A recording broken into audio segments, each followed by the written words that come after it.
So here's what happened. About 30 yards back, he had a blowout. You could see the skid marks, and that's when he began to roll. He hit 1, 2, 3 times into the ditch, back up, and right behind me, he landed upside down. And while there are lots of people jumping in their cars to head out of town this weekend, there are just as many others who want to stay home and celebrate. And this windy Monday morning was filled with anticipation. Right behind those walls, sentencing was tense, and all it takes is that first step.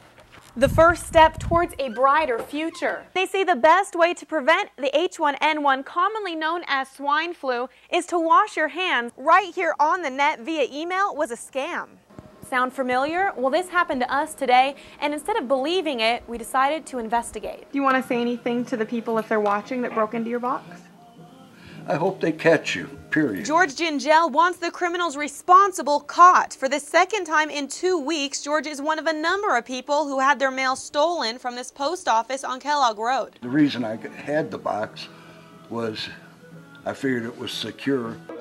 What you see in front of you is 3 patrons of this post office, 2 of them victims of mail theft. The man with the white collared shirt told me he had his VA med stolen from his P.O. box. Here's the video, row after row of mailboxes pried open. I really believe that it is a responsibility of the Postal Service, and maybe they should have cameras in here. I don't know what the answer to it is, but I hope they find some answer. So we took their concerns to the local postmaster. Do you know some of those possibilities? Well, one of the possibilities, the perimeter of the facility is currently fenced.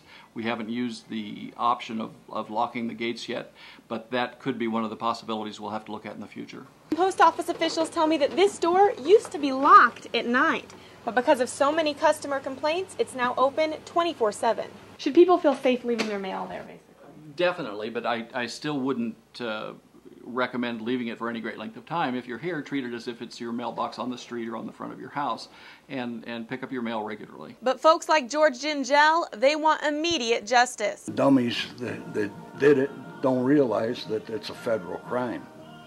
And hopefully if they catch them, I hope they make an example of them. The good news is the Nye County Sheriff's Office, along with federal post office officials, are on the case. A distressed mother is speaking out against the Nye County School District, making allegations that racist remarks were said to her 12-year-old daughter by some staff at Rosemary Clark Middle School. I hope and I pray that nobody else's family or child have to undergo this pain and this hurt that me and my daughter and my family is undergoing right now. Tabitha Eberhardt is upset about the way her daughter claims she's being treated by the staff at Rosemary Clark Middle School. I feel that my daughter has been racially discriminated against. Here's what 12-year-old Charlia has to say. They told me to go back to Africa and stuff, and that I should just go back where I came from. Talk to me about that. That happened in the library. What started this? Because I checked out an African-American book. So we went down to the Nye County School District and spoke with Superintendent Rob Roberts. If it was found that a school or teacher had an issue with discrimination of a student, then appropriate contract language would be followed concerning that employee, and necessary actions would be taken in regards to progressive discipline. He says that there's a process. First, a parent-teacher conference, then a meeting with the principal. And if the problem still persists, going down to the school district office to file a complaint. She's not there to talk about what color she is or why she's here in America.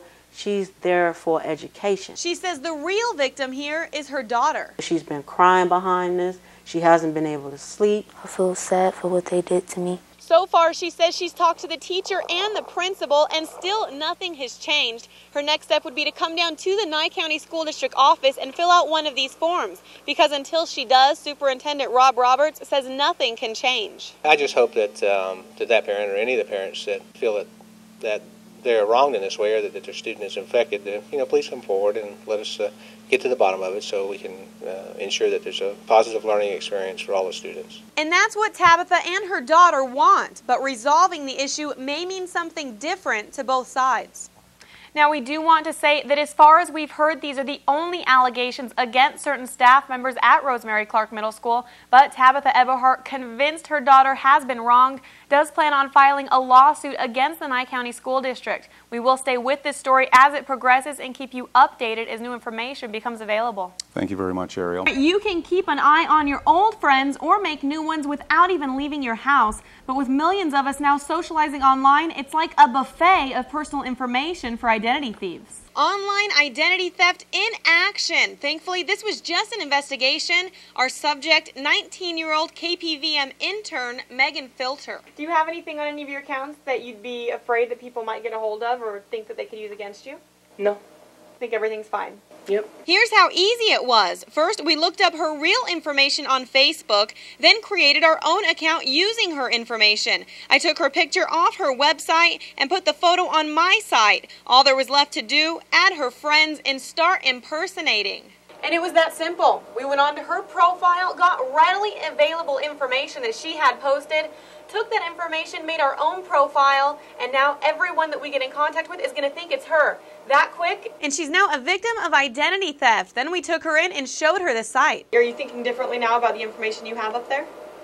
Yes. And her face says it all, the befuddled look of helplessness.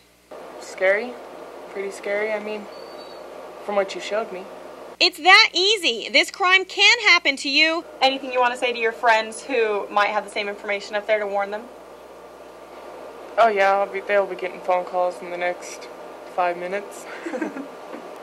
Not to do it? Yeah. A good piece of advice, stay as anonymous as possible when online. Megan, who was our poor victim in that case, was astounded. She's like, how did you do that? How did you get online? And it's so easy to do. We just want to make sure that people know, don't put your information online. Put as little as possible, especially not your cell phone number, Megan. Yeah. Don't put that online. Yeah, good information, great story.